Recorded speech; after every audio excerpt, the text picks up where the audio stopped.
Hello, welcome back. Special Thursday episode of Behind the Research. Yes, that is a good point. We're here on a Thursday instead of a Friday. So hopefully you caught the change in time. Well, change in date, not change in time. We're now in October as well. I know, Yeah. suddenly got an autumnal, I think. Yeah. The weather's getting colder. So we have with us today for our Meet the People stream, Ruth Bowness. Thank you very much, Ruth, for coming to chat to us. Okay. And how are you? Are you okay? I'm okay, yeah. Okay, it's a nice change for a Thursday afternoon. Yeah. What does your normal Thursday afternoon look like? So I only come into Bath and I'm on campus once a week. Mhm. So I work part-time and one of my days is here in Bath and I have back-to-back face-to-face meetings, Yeah. which is the way it works. It's really nice, but it's Yeah. usually pretty full on. Yeah. And no time to sit and chat. So this is nice. Yeah, so hopefully this will be a nice change of pace. Yeah, absolutely. Still sort of a face-to-face meeting where you're talking, but yeah. But not so much maths, I guess. But hopefully less academically vigorous. Yeah, we'll be grilling you, but in a different way. That's good. So, could you tell us a little bit more about what you do here at the university? Yes, yeah. So I'm a reader at the university and an MRC Fellow. So that means I have a fellowship funded by the Medical Research Council. And I primarily do research. So although my title until recently was lecturer, I don't actually do any teaching at the moment. Sort of bought out of the teaching and focused on research. So my area is on mathematical biology.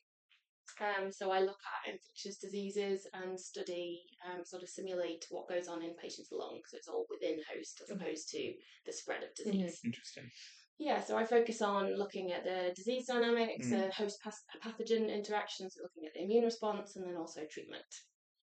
And yeah, I work with a lovely small team, PhD students and a postdoc, and yeah, just love my research really. Interesting. Yeah. Don't it sound like a fulfilling branch of mathematics to go down, as sort of like very much, people focused as opposed to some stuff which gets like pretty just dry maybe, or like I'm in fluid dynamics, but like it's quite sort of like pure area of fluids I do, so it's nice to hear about other people's research which is more sort of outward focused.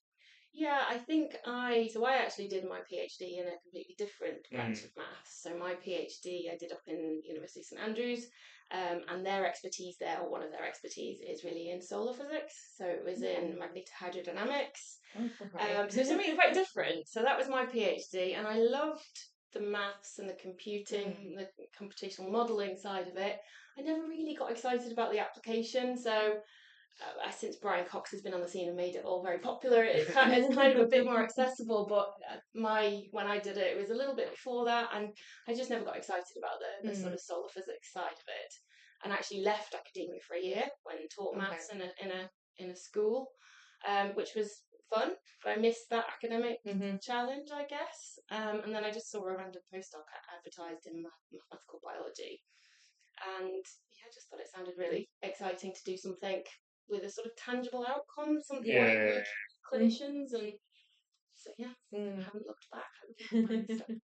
I mean, I have team math bio as well, as you know. So like, definitely. I think it's nice sometimes to do research, like you say, with I suppose even what you do, Henry, is like fluids. You have like a physical problem, you can see it in the real world. But I suppose math bio is just then one step further. I do take a lot of the physical stuff out of it to make it even attempt to be solvable. Yeah, I mean, math bio is a lot of the time simplifying the system to its like core components as well, right? Like absolutely. And actually it's surprising how much of my MHD training is applicable, so sort of same sort of techniques and that kind of mechanistic approach of bottom up modelling.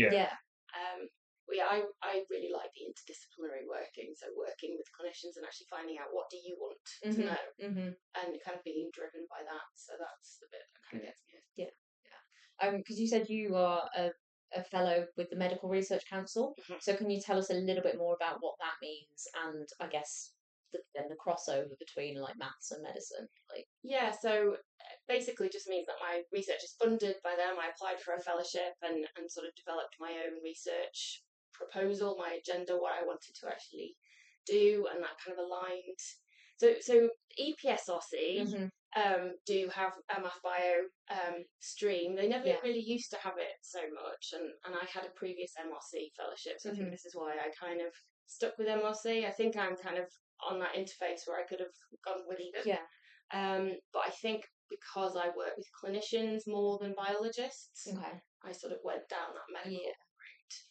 And yeah, I really wanted a fellowship because, well, there's lots of reasons why I wanted the fellowship. Obviously, you get the prestigious kind of element to it, but also you get to decide what you work on, and then the flexibility that a fellowship affords is really important for me, having working part-time and having family and things. And yeah, I mean, although I really love teaching, feasibility-wise for me at the moment, it's quite tricky for me to be on campus a lot, so I can do a lot of my research from home. So yeah, the fellowship is really important to me. Because that was something that you applied for after your postdoc. Yes. So I got a postdoc, which was a 5-year postdoc, which is a bit unusual, and perhaps sometimes people kind of caution against it, really working on the same thing for so long. But it sort of nice. It was nice for me because it was a new area. Yeah. So it gave me time to kind of settle into math bio, learn biology. Yeah. And then I was actually in a medical school for my postdoc with Andrews, and I worked with the maths department. But it was a nice way of kind of having something that was just unique to me, because I felt like I was a little bit in between two departments. Did it take you like a little bit of time to sort of to get up to speed with biology, or like? Oh yeah. I bought Microbiology for Dummies. I bought a textbook. I'm fortunate that I'm married to a doctor, so I asked a lot of silly questions to him. But actually, to be honest, I think I got over quite quickly feeling silly and just asked lots of questions. And because I did something that they didn't know, being in the medical school, it was a two-way street. They asked me very simple mathematical questions, and I felt like I could ask, why do you do this? And they'd have to explain, dilution things to me and all sorts of. Yeah, but I guess it was nice. That is part of the beauty of working collaboratively with people in different disciplines. Yeah, is like, well, you're here for the reason that is like they need somebody to do the maths, and then you have them for the same reason that you need somebody to do. So there's no expectation, or there's less expectation to kind of know what's going on. Yeah, and I think equally as important as learning the biology, it was learning to speak to academics in different disciplines, and I think that's something I really gained. And learning what's important to them. Yeah. Because I think sometimes in some maths disciplines you can kind of get a bit deep into the maths, and it's fun to do this maths, and then you might maybe lose the why. Yeah. And that was important to me. Yeah. I mean, that's fine, lots of people do that, and that's, like a lot of pure maths. But I love the why. Yeah. And how much day to day do you find, like, how much now do you still talk to clinicians and have that kind of interdisciplinary, like, is that still very much a big part of your work now? Yeah. So one thing, moving to Bath, and there's no clinicals, there's no medical school here. Yeah. I don't have as many new collaborators, so I still work with people I used to work with, so it's all remote. But I mean, COVID, that's one good thing that came out of the pandemic, is that we're quite used to working remotely.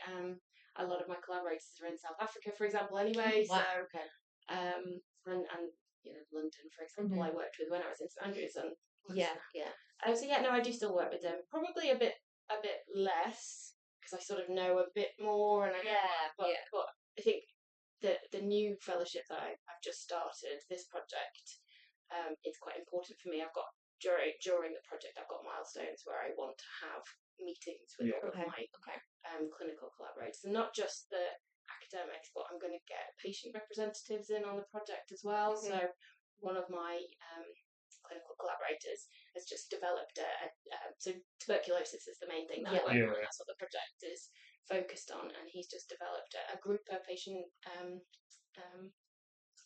it's not a support group, it's a PPI, so initiative to bring patients in on research projects, and sort of have this constant dialogue throughout the project to make sure that what you're doing is actually going to impact them positively. And so that's something I'm really excited about, because I haven't actually done much of that before. Which I suppose you don't get a lot of as a mathematician. It's because you're one step further removed from patients. Like you say, you care about the why, but to have that input is I think that's important with the sort of like making sure all the sort of stakeholders in research are like involved and stuff.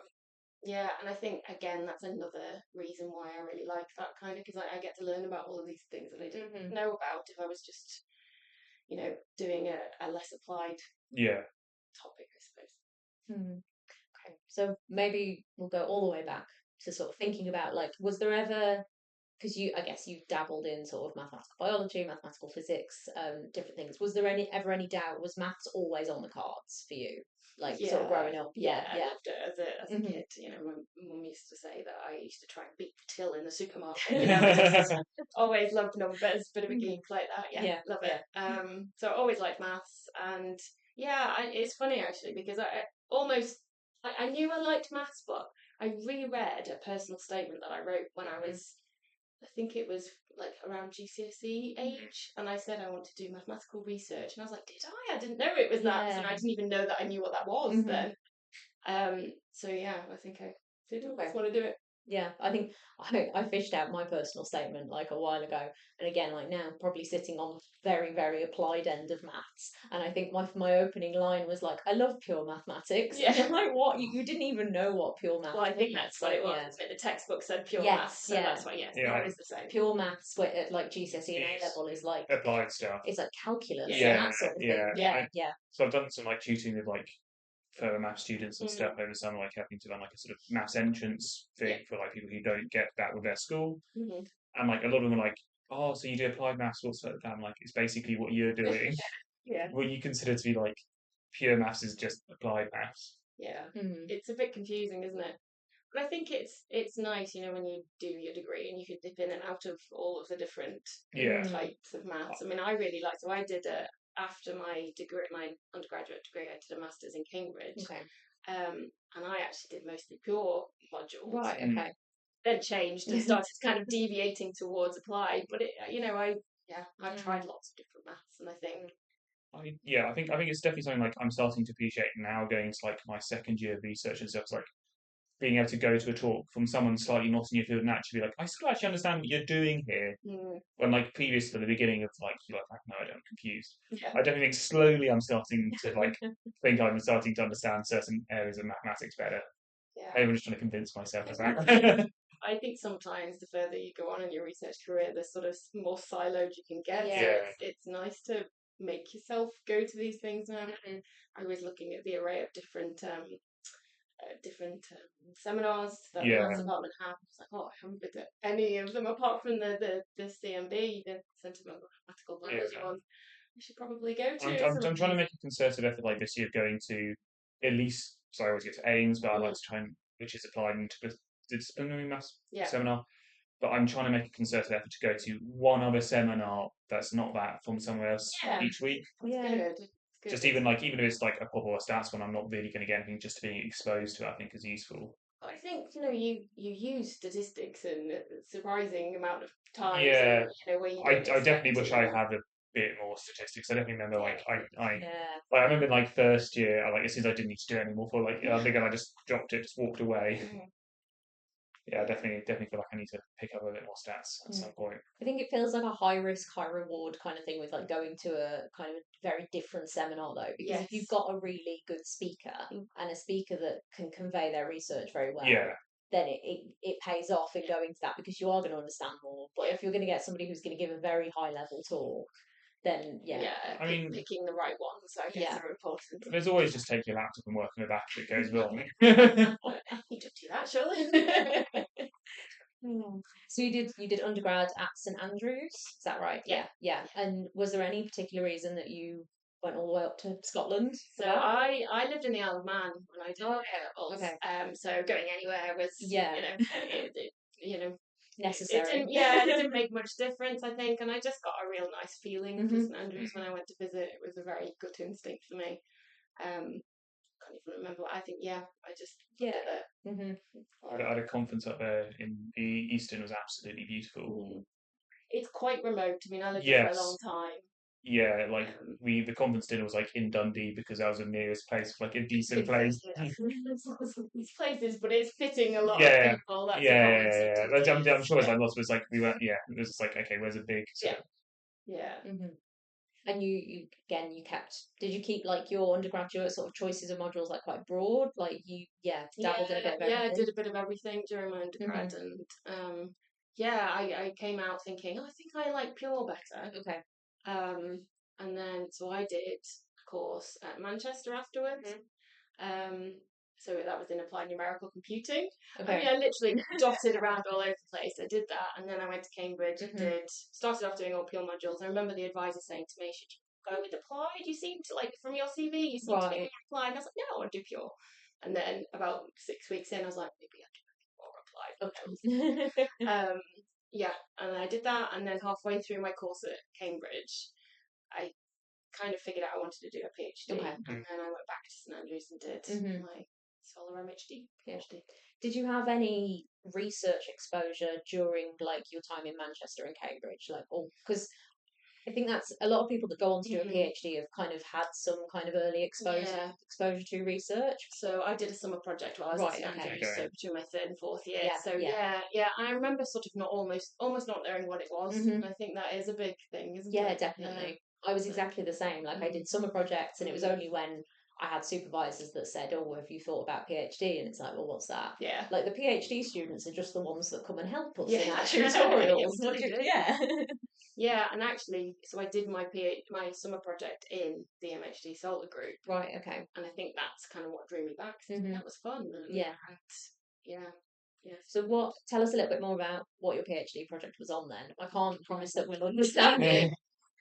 Okay, so it was on the solar corona and the coronal heating problem. Okay. So the corona is the outer atmosphere layer. The outer atmosphere layer of the sun. Yes. And it is about 10 to the 6 Kelvin, degree Kelvin. So very, very hot, and actually hotter than the visible surface. The photosphere is about 1,000 Kelvin. I think I'm getting these values right. It was a while ago I did my PhD. But it's significantly hotter, and there's the solar corona, the heating problem. Yeah. And so sort of two of the trains of thought on this are to do with either MHD waves or MHD reconnection. And my PhD was more on the reconnection thing, so talking about magnetic field lines, breaking, reconnecting, and letting off heat. Interesting. And so that's, I did sort of two parts to my PhD. The first part was quite heavily analytical, looking at something called the tearing mode instability. I can't tell you too much about it because I've forgotten. There's a lot of equations and it kind of wasn't working out, so we ended up moving to a sort of more numerical side, working with a code called Layer 3D, and we were looking at kind of twisting current sheets and this kind of the heat that created, and I really enjoyed that, and I really liked the kind of more coding kind of side of things. Although it was a nice mix, my PhD. Slightly disjointed, but we joined it up at the end. I had a great supervisor, so it was fun. I feel like maybe this is an opportunity to get some advice. So, like, I guess we're going through the PhD now, and sometimes you get to a point, like you say, on a project where it's like, this just isn't working, let's just cut our losses and run. Yeah. I would like go and do something else. So I think one of the sort of common concerns amongst PhD students, it's fair to say, is that if you've got lots of little projects or like you've got kind of chunks of different things within your PhD, what advice would you have on like how you kind of then sew it all together at the end? It's obviously very project specific, but I think there's usually a way. I mean, hopefully your supervisor and you haven't done completely disjointed things. There's been a reason why you've kind of dotted around, and it's just thinking quite creatively how you can bring those things together. And there's a lot of people that literally get to a point and think, right, this isn't quite going, let's work on this, and we can just say that we got to this point. It wasn't working out for whatever reason, write it off, it's still a good piece of work, and it shows people that this route is not worth pursuing.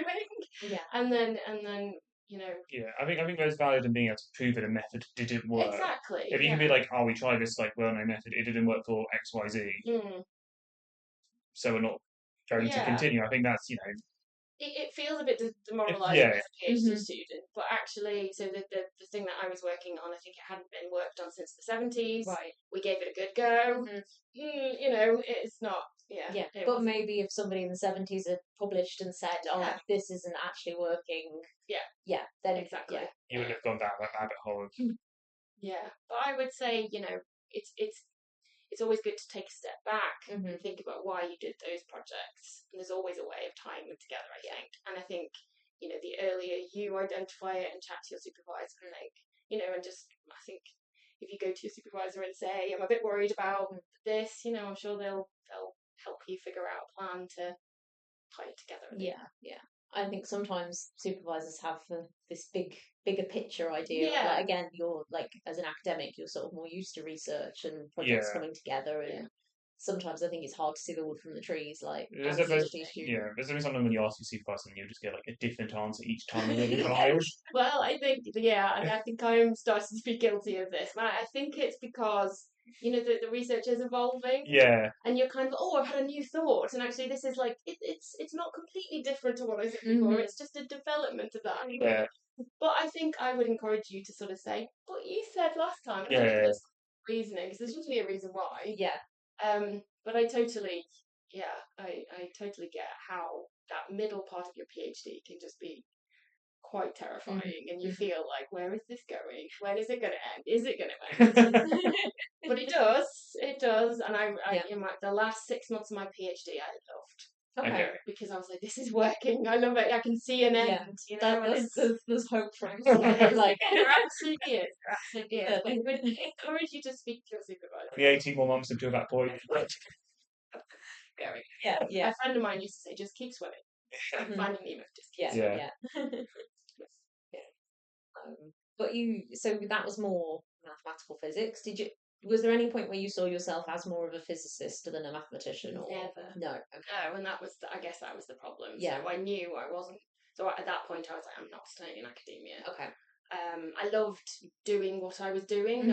Using the maths and doing the coding and things. But I remember people asking why, and I was like, I don't care. Well, I just didn't have the love for it. And then I kind of found my way back in through something that I liked, which I was quite relieved about. Did you have, so like when you started your PhD, did you sort of see yourself, I guess, carrying on with academia as a career, or had it not really formed until? I'm not sure I thought about it. I think I just thought, as I say, I did sort of dot around these few institutions doing these courses because I just loved maths, and I was like, I'll do a bit more. Yeah. And then. Yeah, I don't think I had too much of a plan in place, and it changed a lot. But I just always knew it had to be something with maths. Yeah, okay.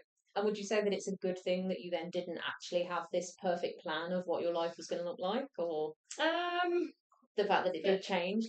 So one of the reasons were personal circumstances. A family member was very ill, and so there were things going on that it wasn't all life happens. Things change and your priorities change, and I don't think it was a bad thing that I didn't have a fixed plan, because it would have been quite devastating to not do that. But I sort of feel like, going back to the personal statement, I feel like I've managed to do what I was planning to do all along. For want of not wanting to sound sort of cheesy, but like life has a way of sort of working out and getting you back on the right path. Yeah, and I do feel like, the postdoc that came up was a strange postdoc position, and I wasn't sure when I first read it. I thought, I don't think that's for me, and it was very much, I'll just give it a go and see what happens. And I really feel like my area, one of the reasons why I've been successful in my fellowship funding and things, is because it is quite niche. Okay. And I brought something new. I mean, the PI that hired me on that project was a TV doctor, and he just liked the fact that I was solar physics. He was like, oh, this is a physicist. He was like, something different, and he loved the fact that I always asked, why did you do it like that? So it wasn't necessarily an obvious direction, but it's worked out well. And how did it feel like at the time of sort of having that change of direction? Like, because had you had any exposure to again medical research or math bio before? No. As I say, married to a doctor, so hearing medical chat. But no, I hadn't, and it was completely new. But it was nice because I had the luxury of a 5-year postdoc, and I sort of felt like I'm just gonna learn stuff in the first year. I didn't feel too much pressure to publish. Okay. That's really tricky for postdocs who have a 1 year post and there's just like a list of objectives Yeah. and deliverables. I had that luxury, so I took Mhm. advantage of it and just learnt a lot and found my way. Mm. And where was that postdoc? That was in St Andrews. Okay. Okay. Yeah, so as I say, I was in St Andrews for a long Mhm. time in the end, with a few trips out and Mhm. back. Yeah. And then you've been in Bath since 2020. and that was at the end of the postdoc. You got the position here. So I got a fellowship called a MRC Skills Development Fellowship. Right. Okay. And I held that for 2-3 years in Mhm. St Andrews, and then transferred the fellowship down here. So Okay. we were moving down for family reasons, and I applied for a lectureship post, and got that, and transferred my fellowship. Okay. Okay. All kind of worked. And like, how would that have worked? Say, so like with fellowships, you obviously said they come with some element of flexibility in terms of where you can hope. Would you have, even if you hadn't have got a lectureship post somewhere, could you have asked the institution to host you as a fellow? Yeah, so I was in talks with Oxford actually, because where I live is Mhm. actually closer to Oxford than Bath, Right. and I was talking to a few different departments in Oxford about moving my Mhm. fellowship there, and then the lectureship post came up Yeah. here, and I just liked it here, and I Mhm. met a few of the academics here, and they just seemed like a nice group, and I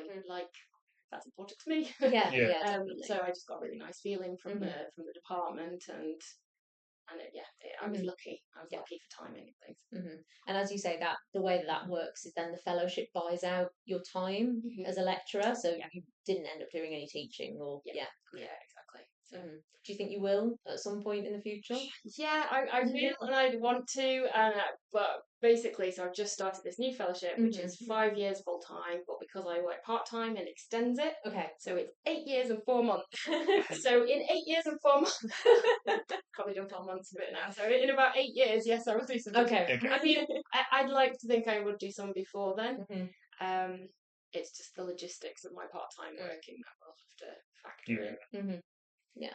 So what's different about the current fellowship then? Is that, I'm assuming it's a continuation of the work that you've been doing, but is there like any sort of new or kind of novel? Yeah, so it's a new project, kind of builds on what I did in my first fellowship. So my first fellowship was developing a hybrid individual-based model, looking at a small portion of the lung and simulating TB bacteria immune cells treatment. And then building on that, this new project, it's kind of looking more of a sort of personalization therapy way.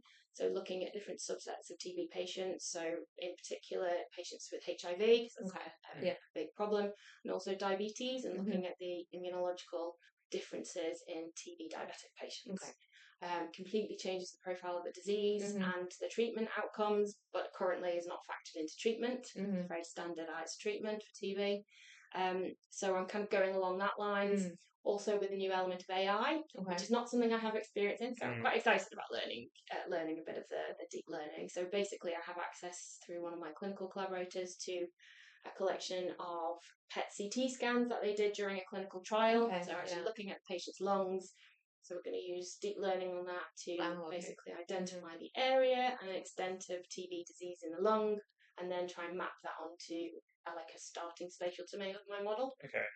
So we can take into account how bad is the TB, because again, so standardized. Even a person with 2 bacteria will be treated as the same with somebody with completely terrible cavity kind of bacterial load, high bacterial load. So yeah. So the machine learning and the deep learning that's the input of the mathematics then. That's that side. Also, a bit I didn't mention. So part of my previous fellowship was to also create this network model of the entire lung.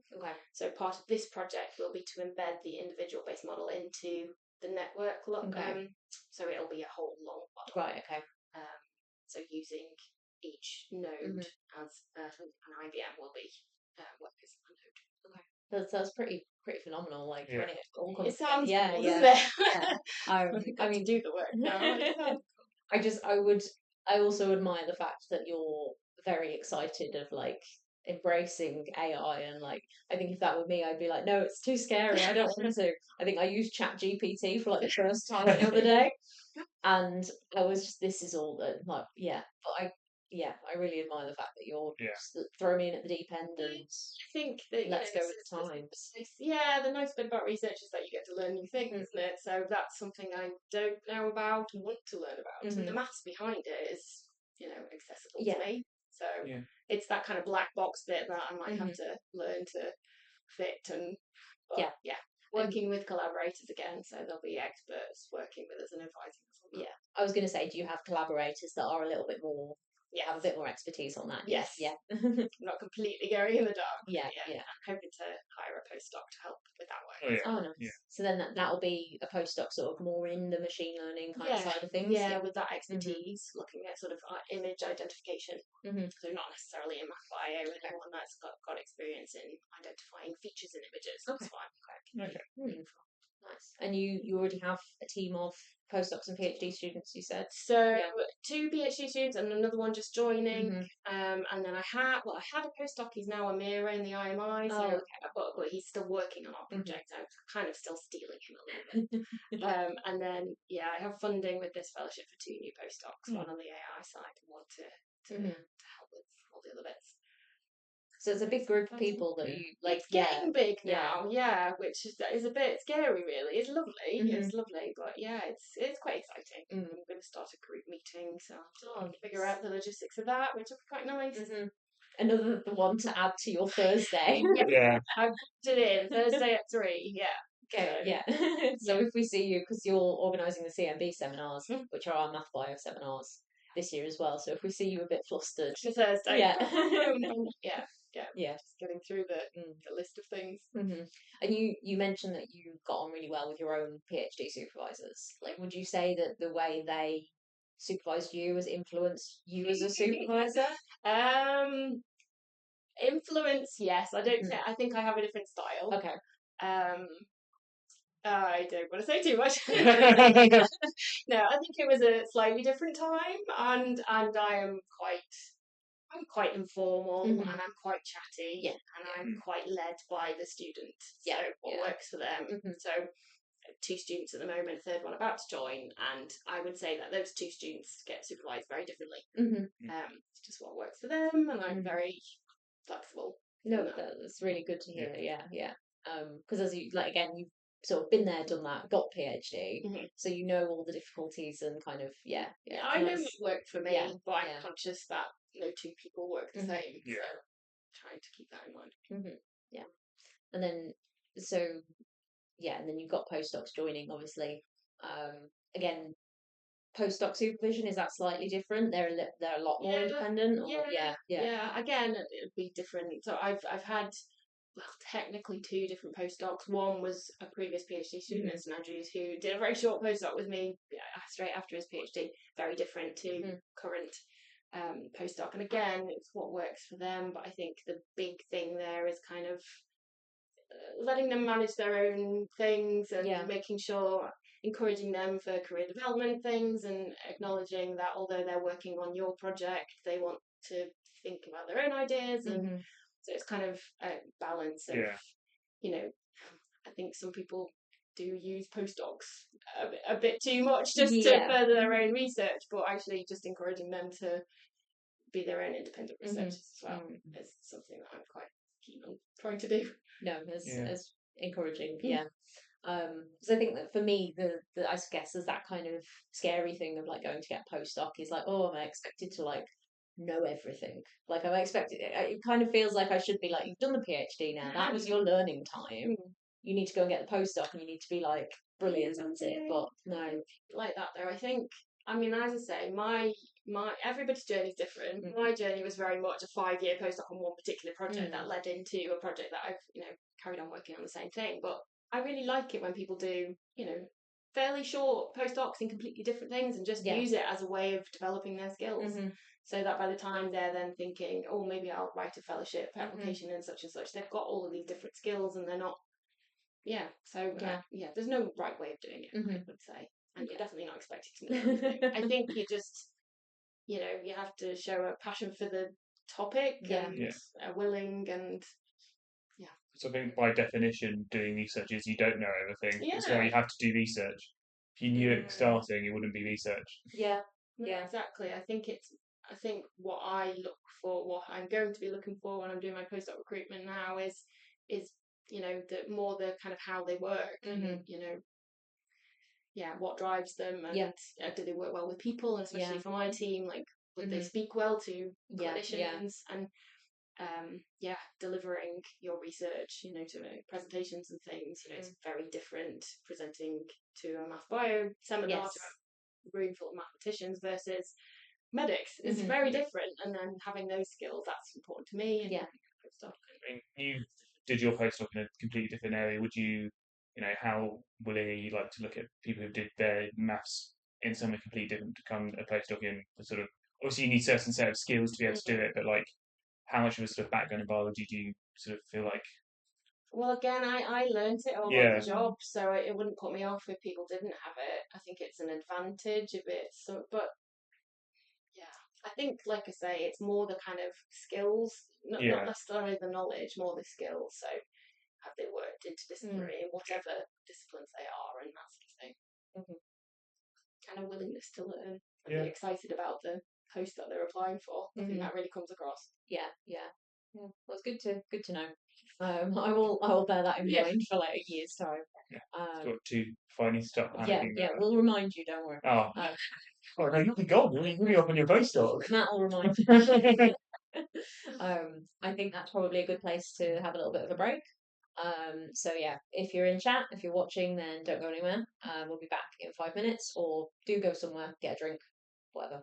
Stretch your legs. So we'll be back shortly.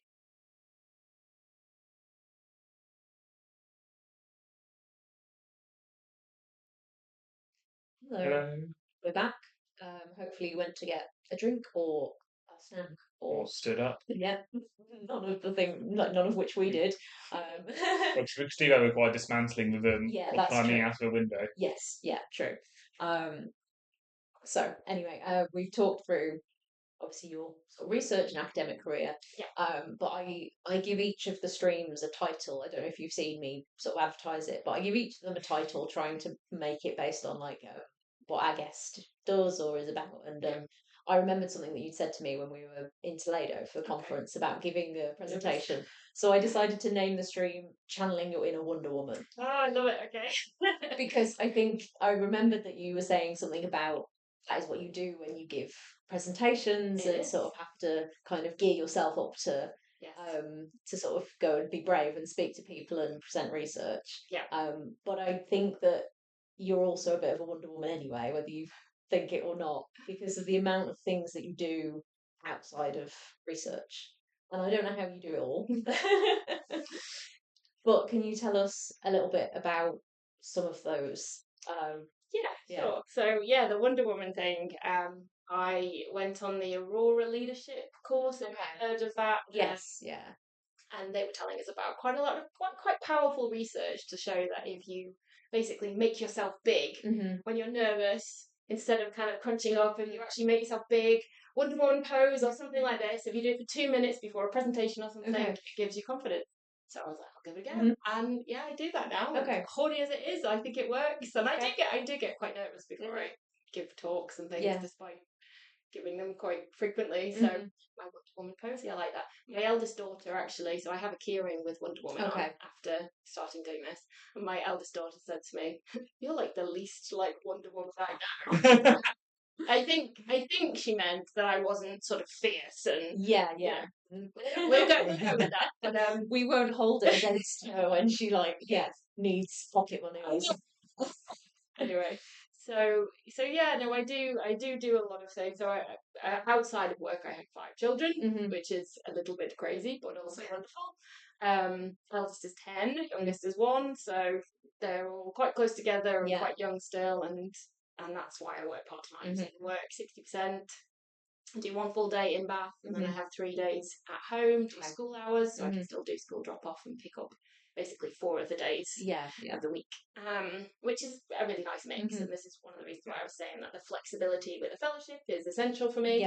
Not that the department wouldn't support that anyway, but I think if you have the teaching commitment, it's always a little bit more difficult. So whenever you're like lectured have to come in and give a lecture, you have to be on campus. Exactly. And I live quite far from Bath as Yeah. well. So, I mean, the hybrid working is definitely one good thing to have come out of the pandemic, and it's, it's really helped me, and it's kind of been essential. So, and yeah, I do lots of other things outside my research. I love all of the extra bits of my job. So I'm a member of the UK Young Academy. Yeah. Which is a great scheme. So it's kind of governed by a lot of the sort of more senior academies, like the British Academy, Royal Society of Edinburgh, Royal Society. Yeah.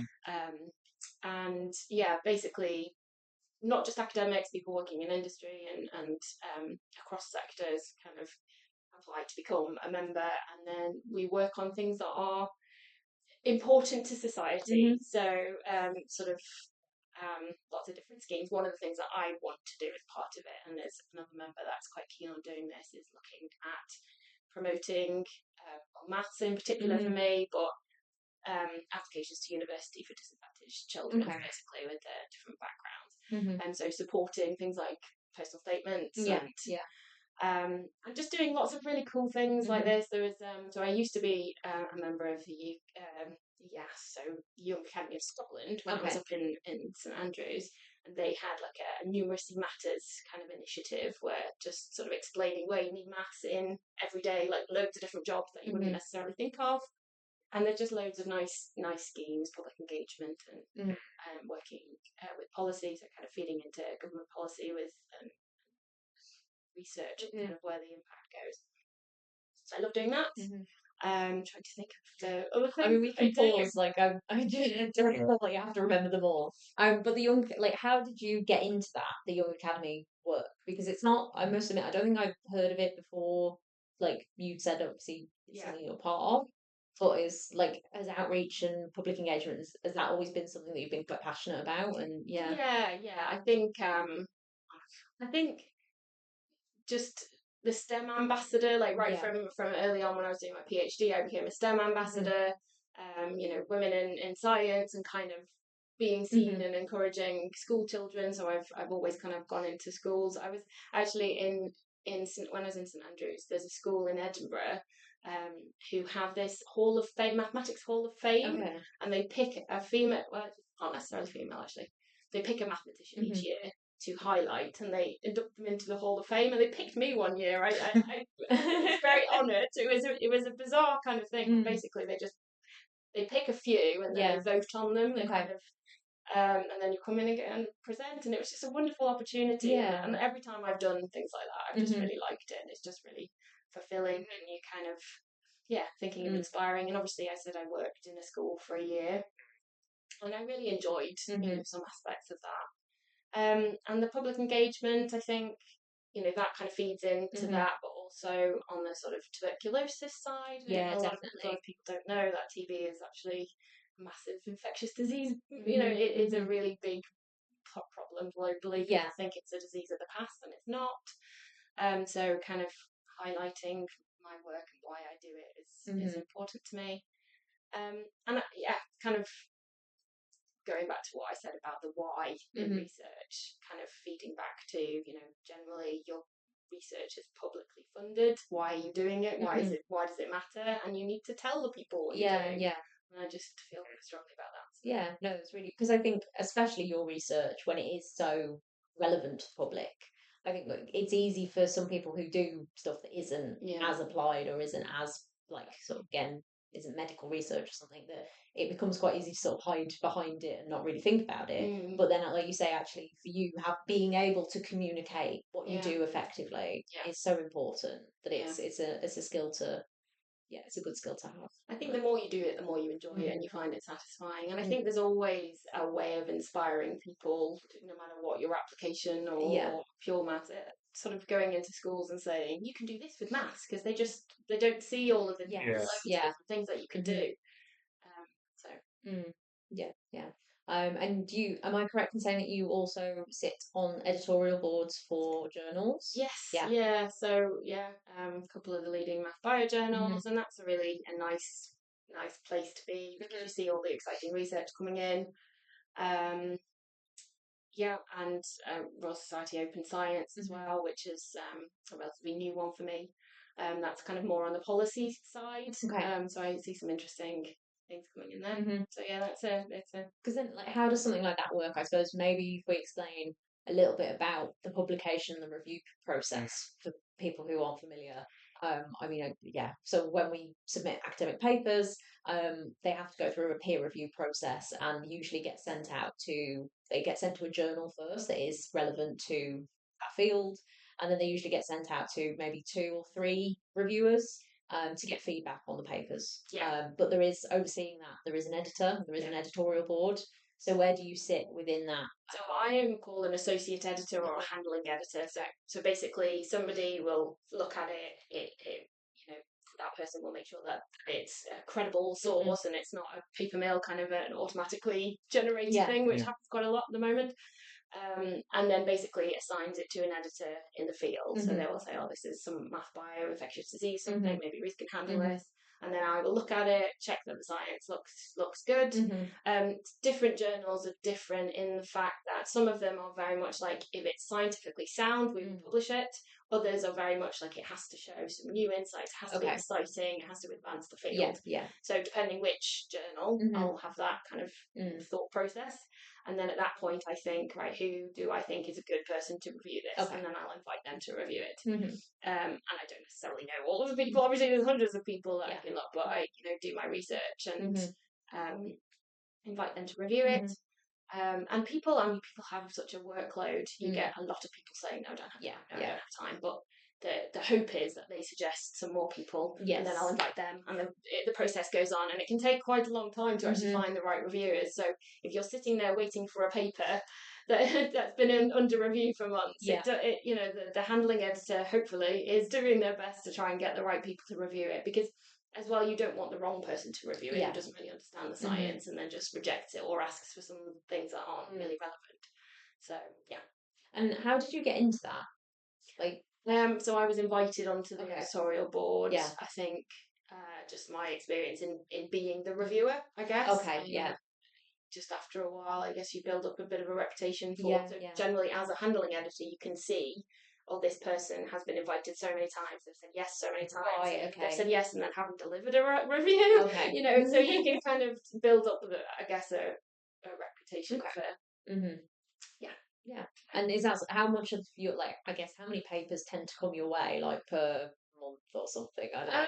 So I've been fairly lucky so far and haven't had to. So when I take on a new role, and I do have too many roles really, I do have this. I have to sort of step back and think before I say yes to things, because I have a big poster on my wall actually. If we see in my office that just says no, which a friend of mine wrote for me. That was on the Aurora leadership course actually. Because I will just automatically say yes when people ask me to do things, and I'm trying. It's very familiar to me. Yeah, I'm trying to stop that. So when I agreed to each of these associate editor roles, I did say I only work part time. Is that okay? So they do take that into account, which is nice. Because I've got 60%. It's not 100%. It's not close to 100%. And I need to remind myself of that. But also, I'm trying to, when I take on new things, can I actually fit this in and try and factor in that kind of. So I mean, I'm handling 2 papers at the moment. Awaiting referee reports for both of them. But I guess a lot of it is stop start, like you say, while you are waiting for referees and that sort of thing. Like it's not it's not a lot of the process is finding the right people, getting them to agree, and then waiting for their reports to come in. Then you will sit down and read the reports. If the 2 reviewer reports are similar and kind of in agreement, then it's an easy job for me. I'll kind of scan through and be like, their arguments are sound. If they disagree, then I basically have to be the 3rd person to judge it. And I take quite a long time to do these things. I think this is the thing, it's becoming more common now for PhD students to do reviews. So particularly the open, the Royal Society journals, they are encouraging co-reviewers. So for example, your supervisor could be asked to review it, and your supervisor could say to you as a PhD student, you review it too, we'll do it in tandem. It's a really nice way. I like that, because it's it forever feels that it's like you need experience. Yeah. But then you need experience to get experience, and it's this. So that's a nice way of You've got the safety net of Yeah. your supervisor. Yeah. You can write your review, and then you Mhm. can say, "Does this look right?" Yeah. I mean, I sort of wish I had somebody doing that for me. Still, I still have that kind of. Is this right? I think. Yeah. It is. I don't like so. I don't think my supervisor officially like done one of those schemes, but there's been like a couple of papers he's reviewed where he's asked my opinions on the paper as well. Yeah. Mm. Yeah, I think that's really nice. I think that's good practice. And I think the journals are getting better at seeing that there is this disconnect with you don't have any experience, so you need to find experience somewhere. Yeah. Mm. So, Mhm. but I think the more you review, the more you get. Yeah, definitely. I must admit, I think the journal. I think you're on the board for the journal that my current paper is under Oh, review. really? But I think the sort of submission process, it allowed you to suggest reviewers, Yeah. but you also had to pick which editor you wanted it to go to, and so then it's just like sort of seeing your name and like, but why can't we send it to Ruth? Nice, she knows this, and I'm like, no, Beth, that is a conflict of interest. Yeah. So that's gone elsewhere. Yeah. No, it's interesting. Again, I think that this is just all the sort of things that you don't necessarily see Mm. as going on behind Yeah. academia and behind research that Yeah. still needs to be done. Yeah. But I would encourage students to speak to their supervisors and say, I'd really like the chance to review an article, or look at one of your reviews. Can you show me what you did and how you did that? Yeah. And as I say, like a lot of the journals now are actually making it very easy for supervisors to say, "Oh, this is co-reviewed by." Okay. Yeah. Good to have those opportunities. I think it's also important for PhD. So when you do, I'm not actually put a paper through yet, but like talk to people and you get reviews back, and everyone's a bit like mysterious. Like, have they read the paper? Or like, have they understood? And some like comments and stuff. I think people can sometimes misinterpret them or whatever.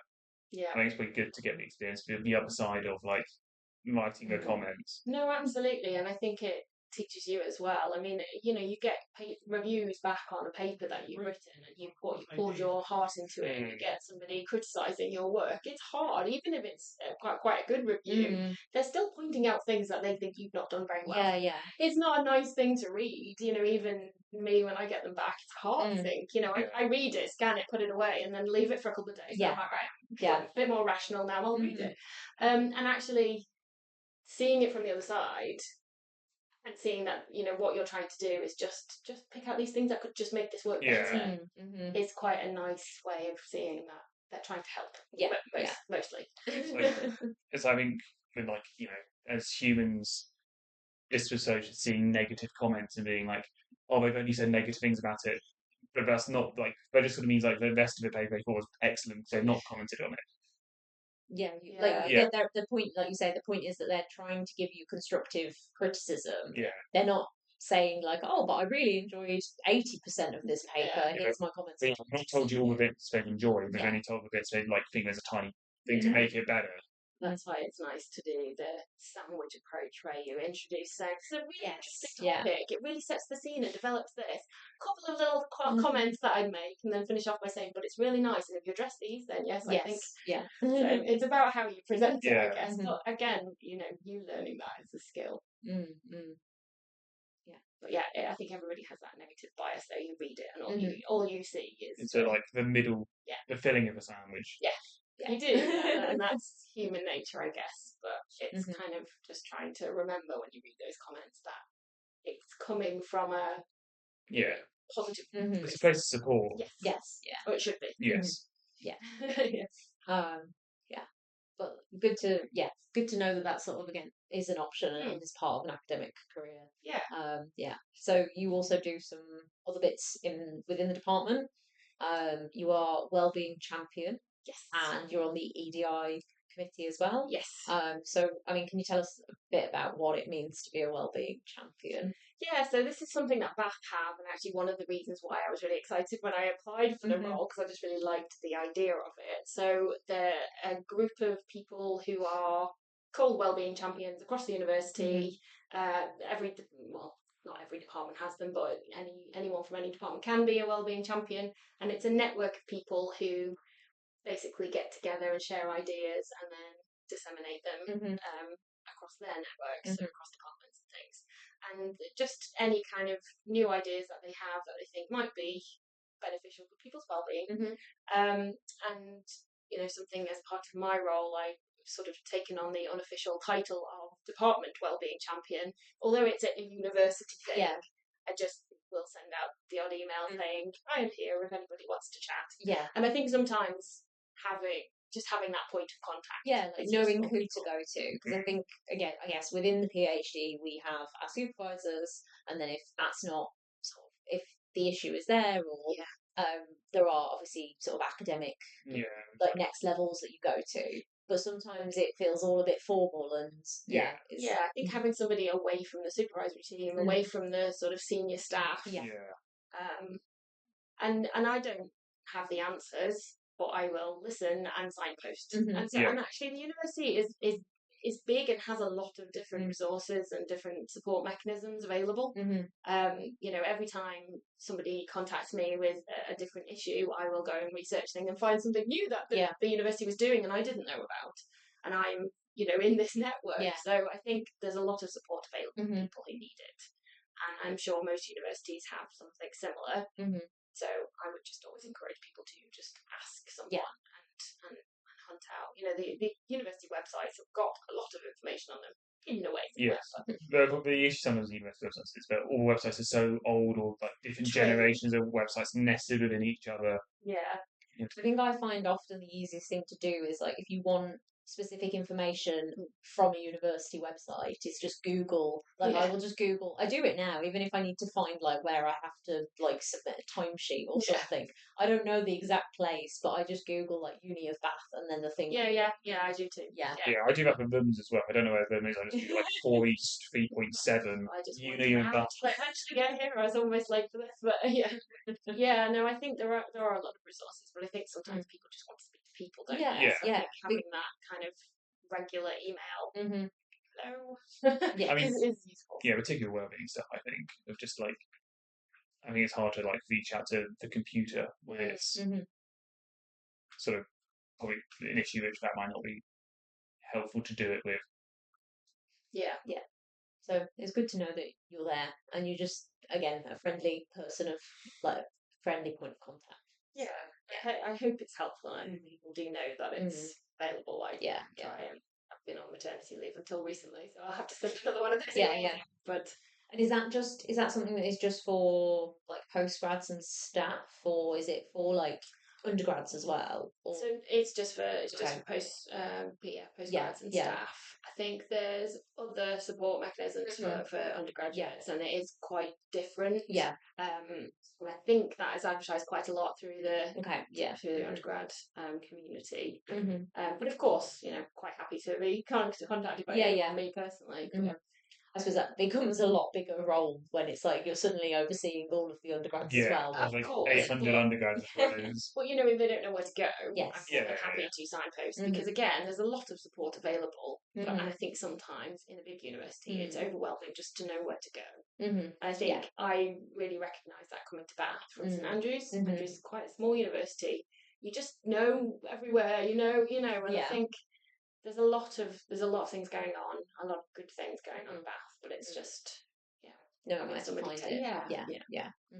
And then part of the Department Equality Diversity Committee, which is really nice and really inclusive, and they have a lot of nice initiatives, and again, one of the reasons why I wanted to join the university, really welcoming bunch and really trying to make things better. And I suppose I can tell that obviously promoting being a woman in STEM is very important to you. And like, how have you found your experience? Like, what advice would you have for the women in STEM that are maybe struggling sometimes with like, I don't feel like I'm heard, or I don't feel like I'm meant to be here? And have you experienced sort of that, I suppose, throughout your career? Or no, definitely. And I think I still struggle with confidence and kind of, I don't feel as important as other people. And I think just keep showing up and just trying. Wonder Woman stance. Yes, Wonder Woman stance is good. My biggest problem actually is the saying yes to everything, and because you disproportionately are asked to do things. So there's a woman on a panel or a woman on a, and often these things are done with the best of intentions, but then who's suffering? So it's yeah, it's a fine line, and I think, remember, you can say no. Yeah. That is what I would say. Yeah. And it's not always your responsibility to show up and be the woman to it is good, it's great and inspiring, and if you have the time and capacity and you want to do it, then great, but not to your detriment. Yes. Yeah. And there are always other, you're generally not the only woman. But I definitely, I do. I suffer with confidence issues, always have done, and my biggest advice is: do you Wonder Woman pose? Yeah. Just do it. Just keep doing it. I'm going to start doing that now, because I think one of my things that I will do, like, again, if I want to sort of channel confidence, like, I will put on like my nicest dress or like my brightest suit or something. And it's like, if I feel like I'm dressed like, then that's something that helps me as well. But like maybe Wonder Woman. But anything that works for you, and championing other females as well. If you're in a meeting and somebody says something in a very quiet voice and it doesn't get heard, just saying, "Sorry, what was that? Did you say?" Well, that's a really good point. That you don't know how valuable that is, and I would say that and that's not just something that like other women can do as well. Like that's something anyone can do. Yeah. And it's not just women that suffer from confidence issues.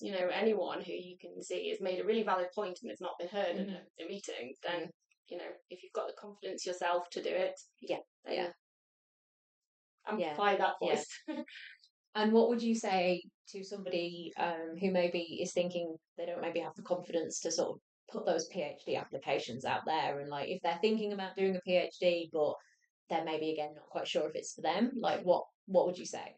Like, I would say in an instance like that, think about where you want to be and who you want to work with, and try different things and just approach people. If it's a scary experience and they're not very friendly and supportive, maybe that's not for you. Maybe you need somebody who is quite nurturing and friendly and welcoming.